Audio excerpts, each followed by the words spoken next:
KBS 7시 뉴스 함께하고 있습니다. 지금 시각은 7시 29분입니다.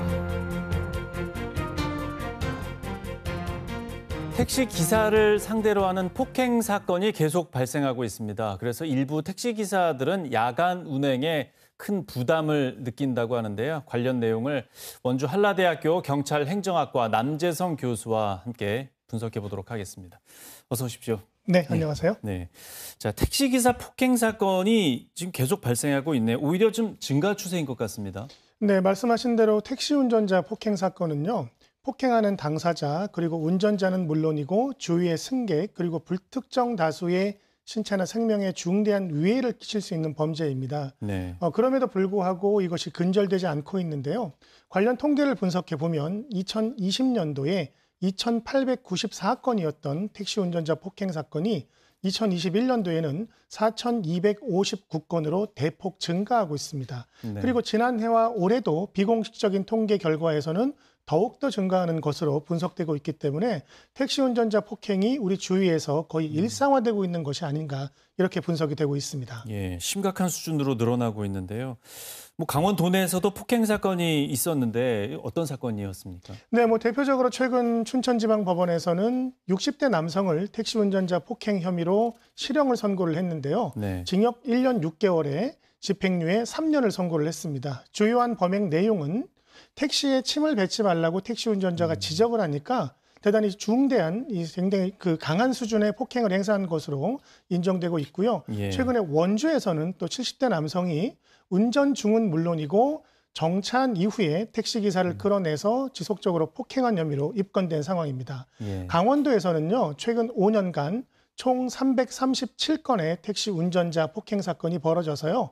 결국 1년 평균으로 따지면 67건, 그리고 일평균으로 따지면 5일에서 6일마다 한 건 정도의 택시 운전 폭행 사건이 벌어지고 있습니다. 예, 좀 심각한 수준인 것 같은데요.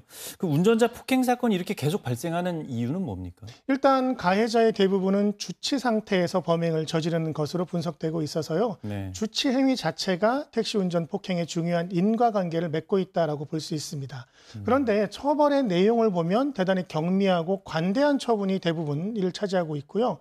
또 하나는 운전자와 승객을 분리할 수 있는 격벽이 제대로 설치가 되고 있지 않기 때문에 네. 운전자와 잠재적인 가해자가 거의 무방비 상태에서 노출되고 있는 상황입니다. 예, 운전 중에 이런 폭행이 발생하면 굉장히 심각한 사고까지 이어질 수 있는데 가중 처벌이 좀 필요할 것 같은데 처벌 수위가 너무 약한 것 같습니다. 일단 결론적으로 법률은 약하지가 않습니다. 우리 특정범죄 가중처벌법상 운전자 폭행죄는요.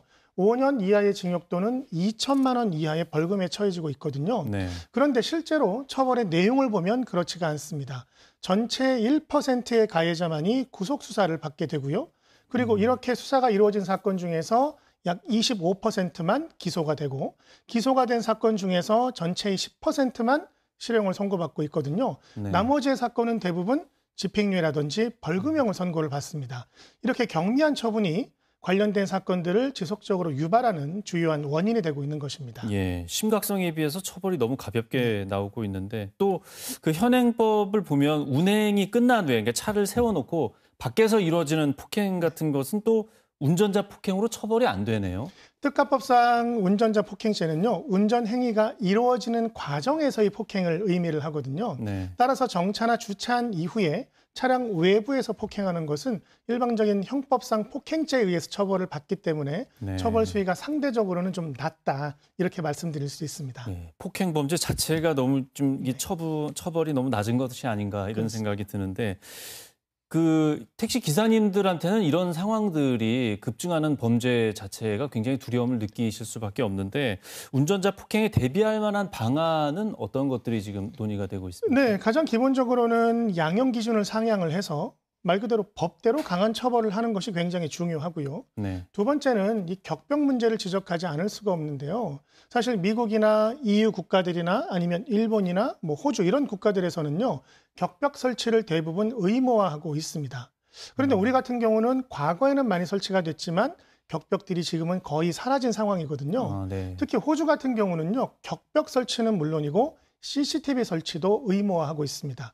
우리도 운전자를 보호할 수 있는 다양한 장치들을 보다 많이 확대하는 것이 필요하지 않나 이렇게 생각을 합니다. 예, 뭔가 그 시설 문제가 좀 심각한 것 같은데 자치단체에서도 그 택시나 버스 운전 폭행도 좀 많이 있지 않습니까? 이런 부분에 대해서 안전을 위해서 여러 가지 좀 노력을 더 해야 될 것 같습니다. 대단히 중요하신 말씀인데요. 사실은 격벽을 설치하고 싶지만 문제는 비용상의 문제가 발생을 합니다. 네. 그래서 최근에 서울시라든지 아니면 광주광역시나 울산광역시에서는요, 지자체가 예산 지원을 해주고 있는데 광주 같은 경우는 지자체가 80%, 그리고 사업자나 개인 사업자가 20%를 부담하도록 하고 있거든요. 우리 강원도에서도 과거에 동해시를 중심으로 도비, 시비, 그리고 개인 비용을 들여서 격벽 설치가 이루어진 적이 있었습니다. 근데 네. 그게 사실은 효율성이나 별다른 실효성이 없다고 해서 많이 철거가 됐는데 앞으로는 이런 사건들을 좀 억제하기 위해서 도비나 시비의 지원을 통해서 격벽 설치가 좀 확대되었으면 하는 그런 바람이 있습니다. 예, 뭔가 좀 잘 만든 시설을 더 설치를 해야 될 것 같습니다. 예, 오늘 말씀 여기까지 듣겠습니다. 고맙습니다. 고맙습니다.